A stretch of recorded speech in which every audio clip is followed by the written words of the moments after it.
বাংলাদেশের দক্ষিণ পূর্বে লুকিয়ে আছে এক স্বপ্নের রাজ্য, বান্দরবন। সবুজে ঢাকা পাহাড়, মেঘের ছোঁয়া আর নীরবতার মাঝে যেন এক প্রকৃতি নিজেই কথা বলে। এখানে সকাল শুরু হয় মেঘের সাথে, আর বিকেল হারিয়ে যায় পাহাড়ের রঙিন আলোর ছায়ায়। এই পাহাড়গুলো শুধু মাটি আর পাথর নয়, এগুলো গল্প বলে, ইতিহাস বলে, আর শান্তির এক অন্যরকম অনুভূতি দেয়। যখন তুমি পাহাড়ি পথে হাঁটবে, প্রতিটি ধাপে অনুভব করবে এক নতুন রোমাঞ্চ। প্রতিটি বাঁকে অপেক্ষা করে আছে নতুন এক দৃশ্য, নতুন এক অনুভূতি। ঠিক তেমনি মাতামুহুরী নদীর শান্ত জল আর লুকানো ঝর্ণার কলকল কলকল কলকল শব্দ, সব মিলিয়ে যেন এক স্বর্গীয় অনুভূতি। উঁচু পাহাড়ের চূড়ায় দাঁড়িয়ে যখন তুমি নিচে তাকাবে, মনে হবে তুমি যেন মেঘের উপরে ভাসছ।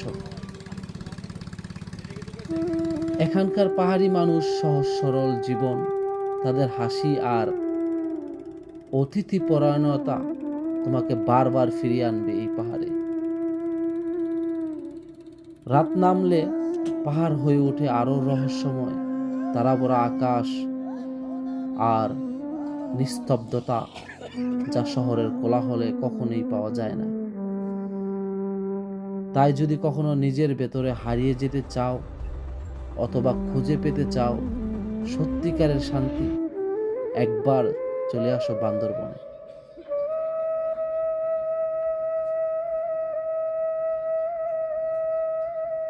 কি কেমন লাগে?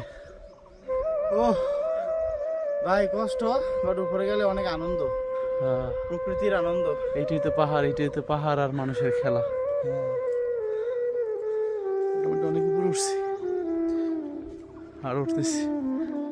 ডালটা কিন্তু মারাত্মক লেভেলের, মানে বোঝা যাচ্ছে কিনা জানি না, অনেক নিচে ওইটা।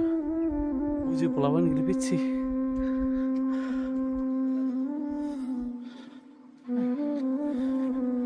অবুঝ লেভেলে পাহাড়ি আনারস, পাহাড়ের প্রকৃতির সাথে পাহাড়ি আনারস খাওয়ার মজাই অন্যরকম। পাহাড়ে বেড়ে ওঠা তাদের আসল রস।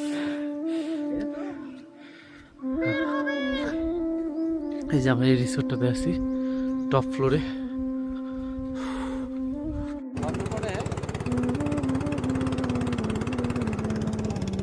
নদীর নীরবতা আর পাহাড়ি নৌকার ঝুমঝুম ঝুমঝুম ঝুমঝুম শব্দ মুগ্ধ করে।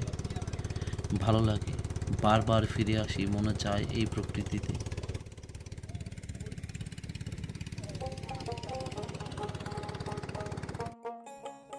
কিছু বলার অবকাশ থাকে না। চাঁদের পাহাড়ে গাড়িতে চড়া, প্রাকৃতিক দৃশ্য দেখা এক অনাবিল শান্তি। পাহাড় ছুঁয়ে বয়ে চলা বান্দরবনের নদী, নির্জন স্রোতে লুকিয়ে থাকে প্রকৃতির মধুর গদ্য। আবার নীল পাহাড়ের বুকে আকাশ, স্বচ্ছ নদী ও গান। বান্দরবনের স্রোতের মাঝে খুঁজে পাই আপন আপন কিছু প্রাণ।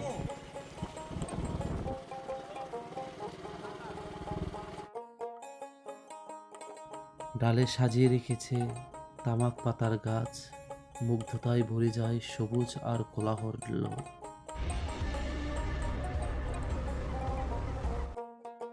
আমরা এখন যাচ্ছি নদীপথে। আমাদের এই ভ্রমণটি খুবই আনন্দদায়ক হচ্ছে। পাবনা চলতেছে।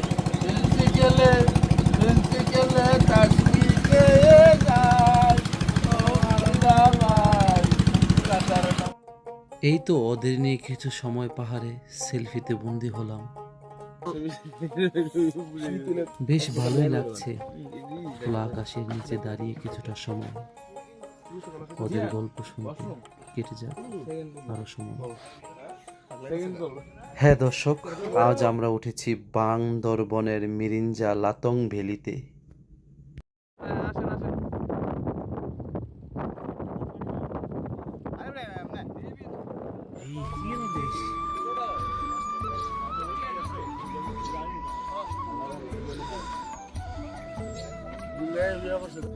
আল্লাহ হাফেজ, আবার কখনো দেখা হবে নতুন কোনো এপিসোডে।